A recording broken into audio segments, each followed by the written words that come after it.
ओं नमो भगवते वासुदेवाय। नारायणं नमस्कृतं नरं चैव नरोत्तमं देवीं सरस्वती व्यासं ततो जयमुदीरयेत्। मूकं करोति वाचालं पङ्गुं लङ्घयते गिरिं यत्कृपातमहं वन्दे परमानन्दमाधवं। निगमकल्पतरुर्गलितं फलं सुखमुखदमृतद्रवसंयुतं पिबत भागवतं रसमालयं मुहुरहुरसिका भुवि भावुकाः। आज आम अति बड़ी जगन्नाथ दास कृत ओडिया भागवत चतुर्थ स्कंद द्वाविंश अध्याय आलोचना करवा। मैत्र मुनि विदुर को पृथुंकर चरित शुणाऊँच। पृथु से भगवान ठारे आपणार भक्ति निवेदन कले एवं पृथु राजा होई प्रजा मान सुखरे पालन कले। से प्रजा एवं सभासद मान हरि को सेवा करने उपदेश देले। श्रीहरि चेतना रूप में सकल शरीर में विद्यमान। पृथु पुणी ऋषि मान को पचारे जे क्यों कर्म कले मुक्ति पाई हेब। से कहले जे गोविंद चरण कमल में आत्मसमर्पण ही सकल दुखर मुक्ति पाइबार एकमात्र पंथा अटे। निष्काम भक्ति द्वारा एवं आपणार भेद बुद्धि त्याग द्वारा हरिंकर कृपा लाभ सहज होता है बोली मुनि माने राजा पृथु को कहले। एयंते शुण हे विदुर से पृथु देव राजेश्वर। से क्षेत्रे जेते प्रजागण पितृदेव ऋषि ब्राह्मण पृथुंक गुण बखाणन्ति। से सर्वे हरिं को पूजन्ति। एमंते केते कालांतरे विजय कले मुनिवरे। से सिद्धगण मध्ये सार विशेष ब्रह्मांक कुमार। तपसाधने विराजन्ति सूर्य किरण प्राये ज्योति। आकाशे देखिले राजन कांतिरु कले अनुमान। से सर्वसिद्ध सनकादि विष्णुर भक्त ब्रह्मवादी। निश्चय जानिले अनुमाने उठिले सर्व शिष्य गणे। तांक दर्शने नृपराण ऊर्ध्वकु कला से वदन। जेन्हे जीवन प्राण पाई सहसा उठिले झसाई। सदस्य आदि जेते थिले सत्तरे सकले उठिले। जेसने गंधादि गुण को जीवन गम ऊर्ध्वकु। तेसने नृप हेले उभा प्रवेश हेले से ही सभा। आनंदे पृथु नृपमणि प्रणाम कले शिर घेनी। सुगंध शीत जल देई पाद कमल देले धोई। दिव्य आसने बसाइले सुबुद्धि व्यवहारे पूजिले। ताहांक चरण सलीले अलक कंध समाजिले। जे प्राणी हुए शीलवंत ताहांक चरित एमंत। छाड़ी नृपति अभिमान आनंदे कले बहुमान। हाटक आसने बसाई पाद उदक शिरे देई। से भव अग्र जन्मा जेणु राजन मान कले तेणु। भावे प्रतोषी तांक मन राजा जे कहन्ति वचन। आज मो पूर्व भाग्य फल जीवन होइला सुफल। दुर्लभ देखिली तुम्भंकु खोजी न पांति जोगी जाकु। अभक्त गति जे तुम्भर भ्रमणे चतुर्दश पुर। अभाग्यवंत प्राणी से ही तुम्भ दर्शने योग्य नहीं। ए आत्मा पुरुष जे सने सकले देखई चेतने। ताहाकु न देखन्ति केही ए विश्व हेतु भूत देही। हे सिद्ध तुम्भंकु देखिली धन मो जीवन मणिली। निर्धन गृहे जेन्हे धन अण अभ्यासे लभे पुण्य। तेन्हे जे मणिली अद्भुत मो भाग्ये तुम्भे उपगत। जागृहे अतिथि आगत भावे पूजिब शुद्ध चित्त। विभवे पूजी बहुमते काय वचन शुद्ध चित्ते। विभवहीने जेवा जन पुछिब जे विधि विधान। भूमि उदक तृणासने देई पूजिब साधु जने। विधि जेबा न पूजन्ति जे व्यर्थे जीवन मरन्ति। बेलवालय द्रुमे जेन्हे तागृहे भयंकर तेन्हे। जागृह गते जे अतिथि सुखे चरण न धुअन्ति। तार जीवने कि कारण व्यर्थ आयुष जस गुण जे भक्तजन को न सेवे ता सुख सर्व कि लभे भोमुनि तुम्भ आगमन मंगलमणि जीवन ताहांक व्रत विधि आदि तरंती अन्न मोक्षवादी जे बाल बयसु तरंती से जेबे मोक्ष मार्गे जाती ए बाल पौगंड किशोर जे धरे दृढ़ निष्ठा पर से जेबे मोक्ष मार्गे जाती ए विष्णु माया रुतरंती इंद्रिय मानक विषय न छाड़े जहार हृदय से जीवे सुख न लभन्ति स्वकर्म बंधे बंदी होन्ति ए घोर संसारे पड़ीण दुख भुंजन्ति ज्ञानहीन भोमुनि गणे तुम्भे ज्ञानी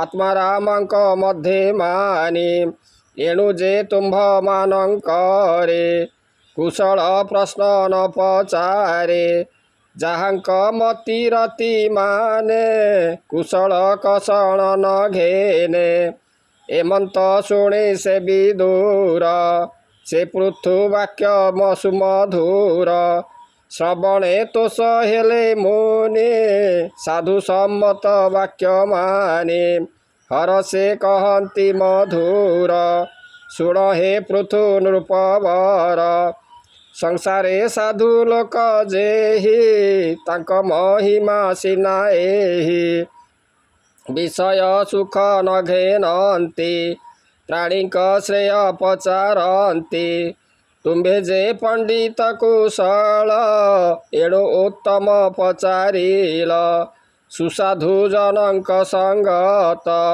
उभय लोक से विदित एणु साधुक संभाषण सुपूर्ण मंगल कारण अशेष जीव हित करे जहाँ पचारि लेबे भारे सुशांति आंभ मन हेला तुम्भ दर्शने दुख गला शुण सुमने नृपवर कहिबा एथि प्रतिकार जे मोक्ष साधन पुछिल अशेष जीवर जे भल त्रिविध कृष्ण उपासन राजसात्विक तम गुण तामस भक्तिर कारण कहिबा एबे नृप शुण से कृष्ण चरण कमले जे नाम संकीर्तन बड़े तहि जहाँ हुए भीत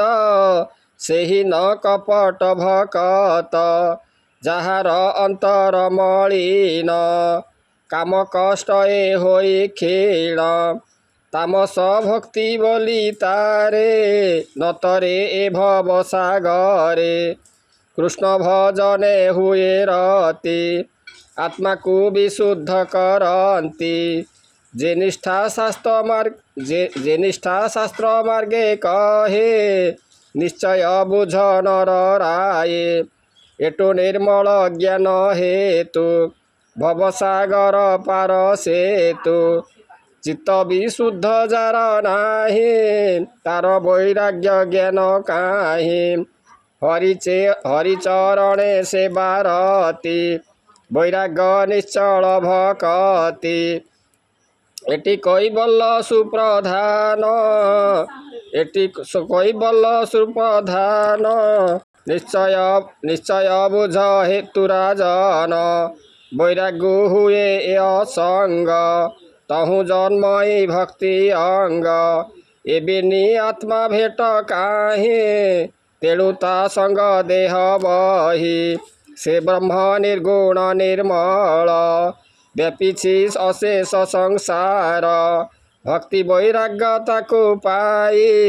एबिने जीव भ्रमु थाई से ब्रह्मे रत ए कालर शास्त्र रे श्रद्धा थाई जार हरिचरणे जेबे भावे असंग भक्ति हुए तेबे जोगरे निष्ठा थाई जार पुछई शास्त्र मार्ग सार जोगीन्द्र गणे सेवा कले से गति लभे ब्रह्म तुले किय बा हरि संकीर्तन शुणी श्रवणे कले ध्यान असंग रति हुए तेबे स्वाधि पारिले साध सेबे शुण राजन कृष्ण लये त्रिविध प्रकारे जे हुए ए मार्गे जे साध करती ब्रह्म निर्वाणे हुए गति अर्थ वांछिते मन जार तामसे बंचे से हुनर